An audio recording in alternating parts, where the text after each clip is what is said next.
इस सेक्शन में हमने लीनियर इक्वेशंस को डिस्कस करना है। लीनियर इक्वेशंस के लिए हमें एक दो बातें जो है वो हमेशा अपने माइंड में रखना होती हैं, और वो ये होता है कि इसमें लीनियर इक्वेशन के अंदर हमने सॉल्व करना होता है। ठीक है, ये की टर्म होता है सॉल्व। और सॉल्व का मतलब ये है कि इसमें जो भी वेरिएबल आ रहा है उसकी हमने वैल्यू फाइंड आउट करनी है। हो सकता है वो वेरिएबल एक्स हो सकता है वो वाई हो, ए हो, बी हो, कुछ भी हो सकता है। तो इसलिए हमने ये परेशानी हो ना कि ये क्या है, but the thing is variable हमने फाइंड आउट करना है। ठीक है, और वो लीनियर इक्वेशन के अंदर जो वेरिएबल है वो एक ही होता है। ठीक है, सिंगल वेरिएबल की बात हो रही है। तो अब हम देखते हैं कि हम इसको किस तरह से सॉल्व कर सकते हैं लीनियर इक्वेशन को। एक तो बात ये कि वेरिएबल सॉल्व होना है, दूसरी इंपॉर्टेंट बात ये है कि वेरिएबल को टॉप पर होना चाहिए। टॉप मींस कि वो हमेशा न्यूमरेटर वाली फॉर्म में होगा। न्यूमरेटर, ठीक है, न्यूमरेटर। न्यूमरेटर का मतलब है कि वो ऊपर वाली फॉर्म में है, यानी वो ऐसे ऊपर होना चाहिए, यहाँ पे नीचे नहीं हो सकता। अगर वो डिनोमिनेटर की जगह पे है तो हमें वहाँ से उसको फिर ऊपर वाली फॉर्म पे शिफ्ट करना पड़ता है, राइट। तो न्यूमरेटर को हमेशा टॉप पे होना चाहिए, एक ये बात हो गई। और दूसरी बात ये है कि टॉप के अलावा उसको अकेला होना चाहिए, अलोन कर लेते हैं। ठीक है, आइसोलेट करना है हमने उसको। आइसोलेट का मतलब क्या होता है कि हमने उसको अकेला कर देना है बिल्कुल, और वो अकेला होगा और वो टॉप पे होगा। यानी अगर सेम वेरिएबल्स हैं, लेफ़्ट साइड पे है, राइट साइड पे है, या 2-3 डिफरेंट टर्म्स के अंदर है, तो हम उसको एक ही टर्म के अंदर लाने की कोशिश करेंगे और एक साइड पर लेकर जाएंगे। ठीक है, अब आप देखते जाइएगा, बस इस जो है रूल, इसको अपने माइंड में रखें और उसके बाद हम इसको ईजीली अटैम्प्ट कर पाएंगे।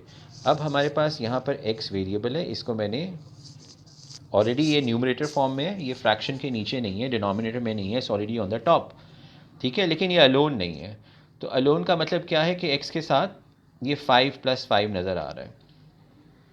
तो असल में तो तरीका जो होता है वो ये है कि हम इक्वेशन, चूँकि वो बैलेंस होती है, सो एक और बात थोड़ी सी क्लियर करने के लिए हम बता दें कि बैलेंस इक्वेशन का मतलब है कि ये यहाँ पर ये जो प्लैंक है ये बैलेंस है। ठीक है, यहाँ पर पड़ा है 12 और यहाँ पर पड़ा है x + 5, ये दिया बैलेंस थिंग। अगर मैं यहाँ से +5 को रिमूव करता हूँ, ठीक है, तो कैसे रिमूव करूँगा? अगर मैं इसको एडिटिव इन्वर्स लेता हूँ, अगर मैं -5 करूँगा यहाँ पर तो ये रिमूव हो जाएगा यहाँ से। 5 + 5 -5 = 0।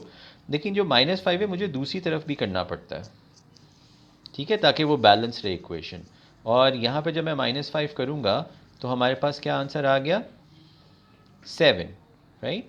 तो अब हमारे पास जो बैलेंस इक्वेशन आ गई, दैट इज़ x = 7। अब ये तो तरीका हो गया कि मैं आपको बता रहा हूँ कि बैलेंस किस तरह से इक्वेशन को करना है, लेकिन हम यहाँ पर ये वाला फॉर्मेट नहीं फॉलो कर रहे होते। हमने इसके लिए कुछ शॉर्टकट्स डिफ़ाइन किए होते हैं। हम ये कहते हैं कि अगर ये यहाँ पर प्लस हो रहा है तो ये दूसरी तरफ जाके ये माइनस हो जाएगा। ठीक है, तो इसलिए हम इसको यूँ कर लेते हैं, हम कहते हैं ओके ये डन। हमने इतनी लंबी स्टोरी सोचनी नहीं है, लेकिन हमें बैक एंड पे पता होना चाहिए कि हो क्या रहा है, इसलिए मैंने आपको पूरा वो इलस्ट्रेशन दिखाया था। ठीक है, अब नेक्स्ट क्वेश्चन में आ जाए। ये 2 जो है ये इसके साथ मल्टीप्लाई हो रहा है ना, मैंने x को आइसोलेट करना है, अकेला करना है। ठीक है, और तो 2 मल्टीप्लाई हो रहा है, वहाँ पे जाके क्या करेगा? अपोजिट ऑपरेशन करेगा उसका। तो 2 वहाँ जाके डिवाइड कर देगा। सो x की वैल्यू कितनी होगी हमारे पास? 5। नेक्स्ट हमारे पास क्वेश्चन आ गया दिस वन। अच्छा, इस सिनेरियो के अंदर हमने ये देखना होता है कि हमारे पास दो चीज़ें जो हमने मूव करनी है, एक ये है +3 और एक है -4। इसको हमने मूव करना है। अब सोचना ये कि पहले हम किस चीज़ को मूव करें दूसरी तरफ। तो पहले वो चीज़ जाएगी जो x के करीब नहीं है। तो x के ज़्यादा करीब तो 3 है, x के ज़्यादा करीब तो 3 है, तो इसलिए 3 बाद में हम मूव कर देंगे, पहले हम इस वाले -4 को मूव करते हैं। ठीक है, तो हम देखते हैं कि अगर हम इस -4 को मूव करें दूसरी तरफ तो फिर ये हो जाएगा वहाँ जाके +4 और हमारे पास ये वाला फॉर्म आ जाएगा। ठीक है, और 3x = 15 हो गया। अब यहाँ पर जो ये 3 है, ये दिस वन, ये मल्टीप्लाई हो रहा है यहाँ पे, और दूसरी साइड पे जब हम मूव करेंगे तो वो डिवाइड हो जाएगा। सो 3x = 15, so x = 15 divided by 3। So x की वैल्यू मेरे पास आ गई 5। This is the final answer here. इस क्वेश्चन में हमारे पास यहाँ पर y जो है वो दो जगह पे आ गए। ये डिफरेंट डिफरेंट जो है ना उसके फॉर्मेट्स हैं सारे लीनियर इक्वेशंस ही हैं। अगर वेरिएबल दो जगह पे आ रहा है तो हमें वेरिएबल को एक जगह पर लाना है और नंबर को दूसरी तरफ, यानी लेफ़्ट साइड पे हम वेरिएबल ले आएँ और राइट साइड पे नंबर ले जाएं। ये भी तरीका है, या फिर राइट साइड पे वेरिएबल ले जाएं और लेफ़्ट साइड पे नंबर ले जाएं, वो भी है। तो it doesn't make any difference. तो चले हम यूँ कर लेते हैं कि वेरिएबल को हम लेफ़्ट साइड पर ले आते हैं, ठीक है। अगर ये +5 है तो ये इस साइड पे आके -5 हो जाएगा, ठीक है। और इसका साइन है +y, ये तो इधर ही है। अब ये इक्वल यहाँ पर लग गया। ये +3 है ये वाला, ये दूसरी तरफ जाके -3 हो जाएगा, लेकिन उससे पहले मैं ये वाला -9 लिख रहा हूँ और फिर -3 लिख रहा हूँ। तो हमारे पास यहाँ पे आंसर आ गया -4y इज़ इक्वल्स टू -12। अब ये -4 चूँकि मल्टीप्लाई हो रहा है इसके साथ, इसलिए दूसरी तरफ जाके ऑन द अदर साइड ये डिवाइड करेगा उसको। तो हमारे पास आंसर आ जाएगा y की वैल्यू आ गई 3। ये इसका फाइनल आंसर हो जाएगा। इन दिस क्वेश्चन हमारे पास ये देखें वेरिएबल जो है ये ब्रैकेट के अंदर है, सो this is the variable, right. ये ब्रैकेट के अंदर है हमारे पास, और हम ब्रैकेट के बाहर जो चीज़ है ये मल्टीप्लाई ही हो रही होती है। तो सबसे पहले हम इस चीज़ को रिमूव करते हैं जो ब्रैकेट के बाहर होती है। तो हम इस चीज़ को जब मल्टीप्लाई को दूसरी तरफ लेकर जाएंगे तो वो डिवाइड हो जाएगा, ठीक है। -3 मूव हो गया उस तरफ और हमारे पास आंसर आ गया 0.6। यहाँ पर तो वही था 5x + 3, ठीक है। 5x + 3 चल रहा है ये वाला। अब क्या करेंगे, ये 3 ने दूसरी साइड पे जाना है, ये माइनस था, 3 ने दूसरी साइड पे जाना है तो वहाँ जाके क्या हो गया, यहाँ से अगर मैं क्रॉस करके यहाँ पे लिख दूँ तो ये -3 हो गया। तो दिस विल बी -3.6 और ये वैल्यू आ गई 5x की। अब चूँकि 5 यहाँ पे मल्टीप्लाई हो रहा है और दूसरी तरफ जाके क्या हो जाएगा, मैं इसको दोबारा लिख लेता हूँ यहाँ पे ताकि आपको अंडरस्टैंड हो सके। तो ये हो गया -3.6/5, ठीक है। और अगर हम इसको डिवाइड कर दें तो हम देखते हैं हमारे पास क्या आंसर आता है यहाँ पे, कि इसका आंसर हमारे पास आ जाएगा -0.72। तो this is the final answer here. अब हम इस क्वेश्चन की बात कर लेते हैं। यहाँ पर हमारे पास x जो है वो दो जगह पर आ रहा है, लेफ़्ट पे भी है और राइट पे भी है, ठीक है। सबसे पहले हमने ये करना होता है कि जो ब्रैकेट के बाहर जो भी चीज़ मल्टीप्लाई हो रही है हमें सबसे पहले उसको ख़त्म करना है, ठीक है। जैसे ये -4 यहाँ पर है, इसको मैंने रिमूव करना है। और रिमूव कैसे होगा, सिंस यहाँ पे मल्टीप्लाई कर रहा है तो दूसरी ऑन द अदर साइड जाके डिवाइड हो जाएगा। तो 7/-4 x is equals to 2x + 3। अब हम क्या करेंगे, हम x वाली टर्म्स को एक तरफ लेकर जाएंगे, ठीक है। तो हम लेफ़्ट तरफ ले जाते हैं, लेफ़्ट साइड पे ले जाते हैं। तो यहाँ पर इसका साइन चूँकि प्लस था, दूसरी तरफ जब हम मूव करेंगे तो ये पहले हम इसको लिख लें, और ये जब अब ये मूव करने लगे हैं तो ये -2x हो जाएगा इज़ इक्वल्स टू 3 हमारे पास आ गया। अब ये जो इसके साथ x, इसको हम कहते हैं लाइक टर्म्स। मैं थोड़ा कलर चेंज करके बता देता हूँ। इसको हम कहते हैं लाइक टर्म्स। लाइक टर्म्स वो होते हैं जिनके वेरिएबल सेम होते हैं। अब लाइक टर्म्स के साथ जो ये कोएफिशिएंट सारे होते हैं इनको कोएफिशिएंट कहा जाता है। इनको आप अलग से सॉल्व कर लें, -7/4 एंड -2। जब हम इनको अलग से सॉल्व कर लेते हैं तो हमारे पास जो आंसर आ जाएगा वो आ जाएगा इसका 3.75, ठीक है। अगर हम डेसिमल के फॉर्म में बात करते हैं 3.75, और हम इसको यूँ लिख सकते हैं 3.75 विद माइनस ऑफ कोर्स, चूँकि माइनस वाली वैल्यूज़ हैं, x इज़ इक्वल्स टू 3। अब चूँकि यहाँ पर ये जो वेरिएबल है दिस इज़ x, इसको मैंने अलोन करना है, आइसोलेट करना है। तो इसके साथ ये जो चीज़ मल्टीप्लाई हो रही है ना, ठीक है। आप अगर ये कहें नहीं सर ये सब्ट्रैक्ट हो रही है, सब्ट्रैक्ट नहीं हो रही है, इन दोनों के दरमियान में क्या ऑपरेशन है ये देखना है। ये तो इसका साइन है, ठीक है। इन दोनों के दरमियान में अगर ऑपरेशन है मल्टीप्लिकेशन का तो ये मल्टीप्लाई हो रही है, वहाँ जाके क्या हो जाएगी, डिवाइड, सही है। तो यहाँ जाके अगर हम इसको डिवाइड कर लेते हैं -3.75 के साथ और उसको यहाँ से हम रिमूव कर दें यहाँ से, तो हमारे पास आंसर क्या आ जाएगा इसका, वो हम देखते हैं। तो हमारे पास जो इसका आंसर आ गया that will be -0.8। So this is the final answer. और इसको करने के और भी मेथड होता है, और हमने इसको यहाँ पे ये किया था कि ब्रैकेट के जो बाहर था उसको हमने रिमूव कर सकते हैं, तो हम रिमूव कर देते हैं उसको पहले ही, ठीक है। अदरवाइज़ जो दूसरा वाला मेथड है वो यहाँ पे हम इस क्वेश्चन में डिस्कस कर लेते हैं कि अगर हम ब्रैकेट्स ओपन कर लें, ठीक है। पहले हमने ब्रैकेट्स ओपन ही की, लेकिन अब इस क्वेश्चन में हम इसको ओपन करते हैं, ठीक है। ओपन का मतलब ये है कि -3 जो है इन दोनों के साथ मल्टीप्लाई करेगा। तो जब वो मल्टीप्लाई कर रहे हैं इन दोनों के साथ तो ये हो जाएगा -12x + 6, ठीक है। इसी तरह से ये जब इससे मल्टीप्लाई करेगा तो ये हो जाएगा 12x प्लस 4 टाइम 5 इज़ 20। ठीक है, अब हमने इसको मल्टीप्लाई कर दिया, यानी ब्रैकेट ओपन कर दिया हमने, पहले हमने ओपन नहीं किया था इसको, राइट। अब हम देखते हैं कि वही आइसोलेट करना है हमने एक्स वाली वैल्यूज़ को, तो ठीक है, हम यूँ करते हैं कि यहाँ पे -12x था, ये वाली वैल्यू को भी दूसरी तरफ मूव कर देते हैं। ठीक है, ये वाली वैल्यू +12x थी, वहाँ पर जाके -12x हो जाएगी इज़ इक्वल्स टू, और ये वाला +6 वहाँ पर जाकर -6 हो जाएगा। यहाँ पे ऑलरेडी +20 था हमारे पास। अब यहाँ पे वैल्यू आ गई -24x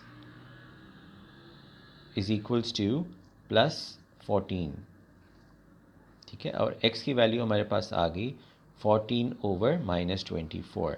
और अगर हम इसको फ्रैक्शन में लिखते हैं तो x की वैल्यू हमारे पास आ गई 2 7 ज़ा 14, 2 12 ज़ा 24, -7/12। ये फाइनल इसका आंसर हो जाएगा। अच्छा, अब इस इक्वेशन में, लीनियर इक्वेशन में थोड़ा सा वेरिएशन आ गया कि इसमें फ्रैक्शन इन्वॉल्व हो गई है। फ्रैक्शन के लिए एक बहुत ही एक आसान तरीका है, वो ये है कि फ्रैक्शन के जो भी नीचे डिनोमिनेटर्स होते हैं उनका आप एलसीएम ले लेते हैं और हम एलसीएम से ईच एंड एवरी टर्म को मल्टीप्लाई कर देते हैं। ठीक है, अब मैं क्या करता हूँ, मैं ये करता हूँ कि मैं इस टर्म को दोबारा से लिख लेता हूँ, ठीक है, थोड़ा सा गैप के साथ, 2/3y minus 3/4 is equals to 2y plus 5/8, right. ये मैंने इस ऊपर वाली सारी क्वेश्चन को दोबारा से लिख लिया, लेकिन थोड़ा गैप दिया मैंने टर्म्स के दरमियान में।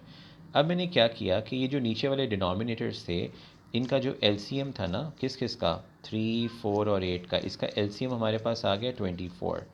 ये जो एलसीएम हमारे पास 24 आया, इससे हमने सबको मल्टीप्लाई करना है। इस टर्म को भी मल्टीप्लाई कर दिया, इस टर्म को भी कर दिया और इस टर्म को भी कर दिया। हर एक टर्म को हम 24 से मल्टीप्लाई कर रहे हैं। क्यों मल्टीप्लाई करें? इसलिए ताकि उससे ये होगा ये कि ये कैंसिल हो जाएगा। 3 time 8 is 24, 4 time 6 is 24, 8 times 3 is 24, और जो हमारे पास रिमेनिंग रह जाएगा उसको हम आपस में मल्टीप्लाई कर देते हैं। So here is 16y minus 18 is equals to 48y plus 15।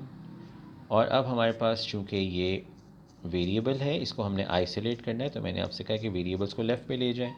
So 16y minus 48y is equals to, ये -18 है, इसको दूसरी तरफ मूव करते हैं। ठीक है, यहाँ पे +15 है और +18 यहाँ पर आ गया। अब हम इसको सॉल्व कर लेते हैं। हमारे पास यहाँ पर आ गया -32y is equals to, this is 33, right. अब हम इसको ये करेंगे, चूँकि y को हमने आइसोलेट करना है ना, इसको हमने आइसोलेट करना है, इसके साथ ये जो 32 है ये मल्टीप्लाई कर रहा है, तो this 32 one moves to the other side, वो डिवाइड कर देगा वहाँ जाके, सो -32 आंसर आ जाएगा। सो अगर हम इसका आंसर देखें तो -1 होल 1/32, ये इसका फाइनल आंसर आ सकता है y के हवाले से अगर हम देखें तो।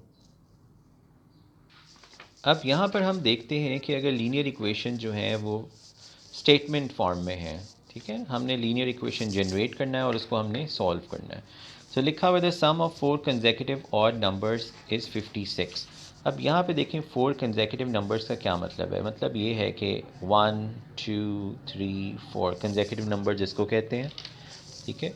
ऑल्टरनेट नंबर्स इसको बोलेंगे, 1 3 5 7, दीज आर ऑल्टरनेट नंबर्स।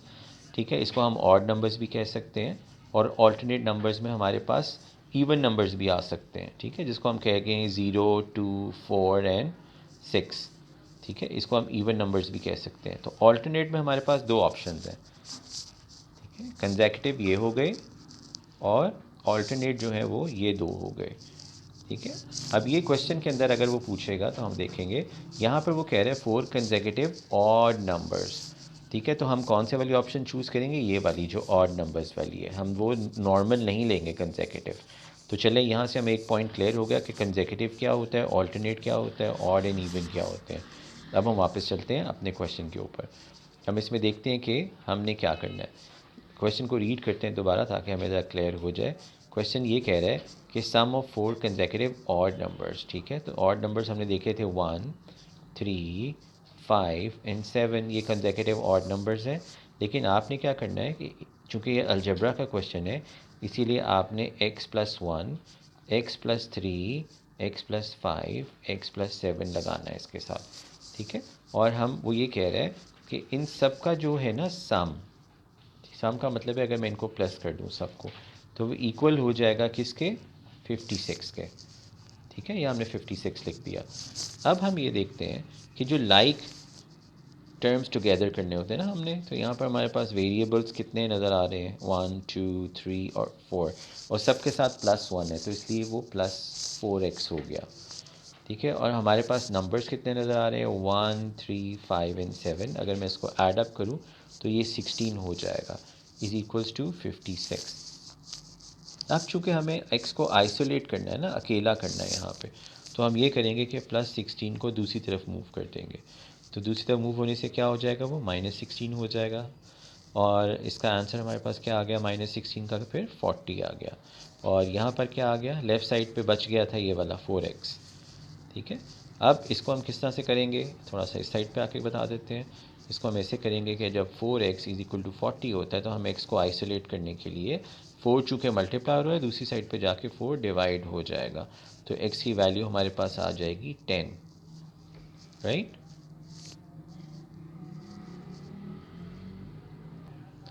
अब हम इस क्वेश्चन में जाते हैं। लिखा हुआ है, a man is 5 times as old as son, 4 years ago the product of their ages was 52, find their present age, ठीक है। अब हमने देखना है कि मैन जो है 5 times as old as a son है, तो हम हमेशा सन को फिर सपोज करेंगे कि सन इज़ एक्स, तो हम यहाँ पे कहते हैं let son's age is equals to x.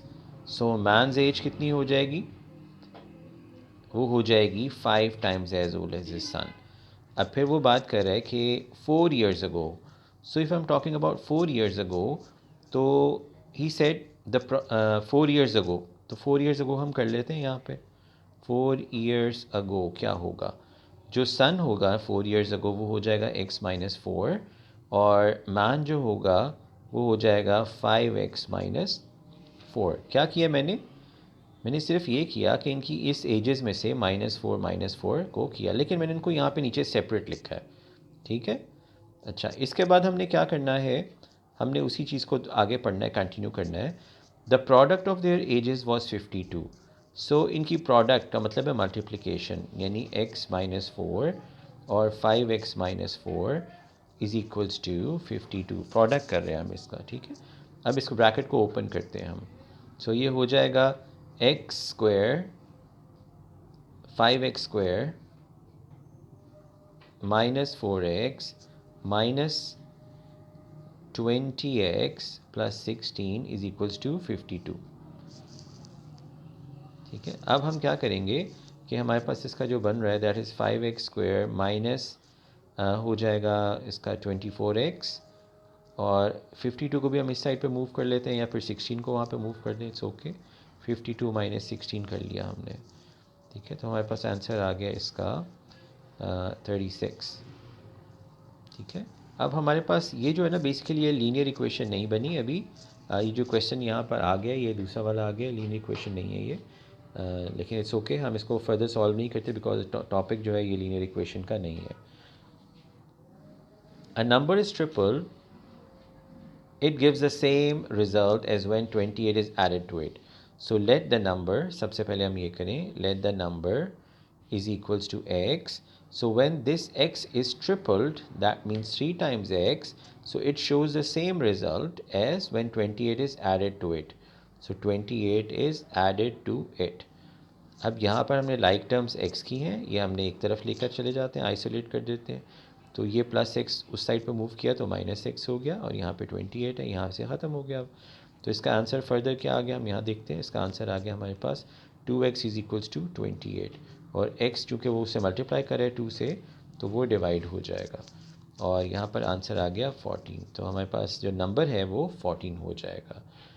A man is 3 times as old as his son, so this is the man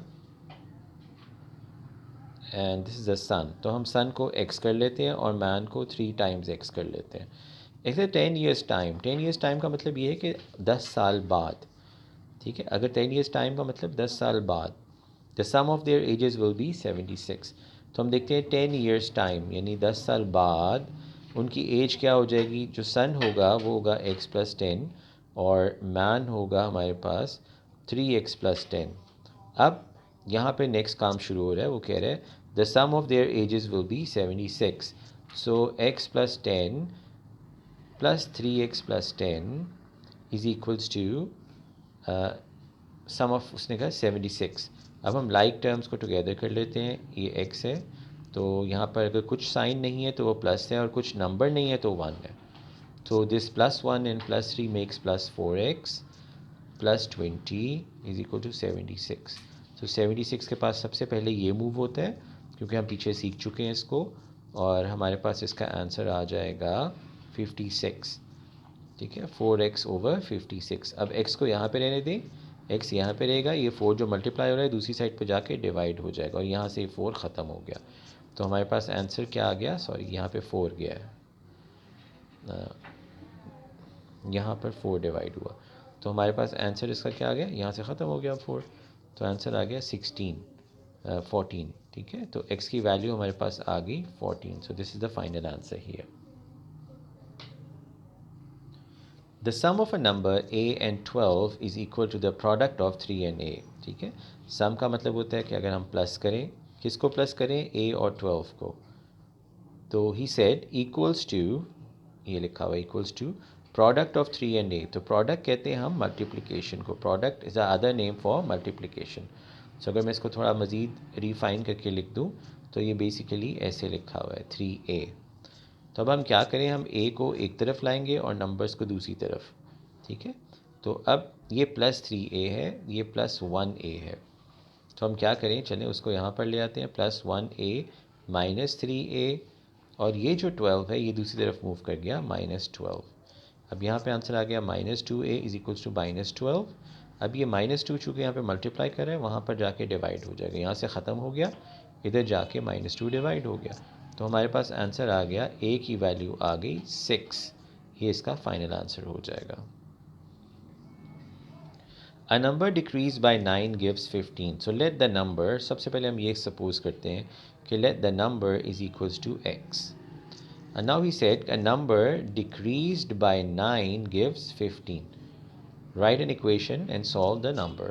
So no problem। तो सबसे आसान है कि -9 को जब हम दूसरी तरफ मूव करेंगे तो वो +9 में कन्वर्ट हो जाएगा, और जब हम इसको सॉल्व कर लेते हैं तो हमारे पास x की वैल्यू जो आ जाएगी वो 6 आ जाएगी। यहाँ हम इक्वल साइन ही लगाते हैं, यहाँ हम इम्प्लाइज का साइन लगाते हैं। ठीक है, ये नेक्स्ट स्टेप है। ओके, सो इसका आंसर है -x is equal to 6, sorry x is equal 6।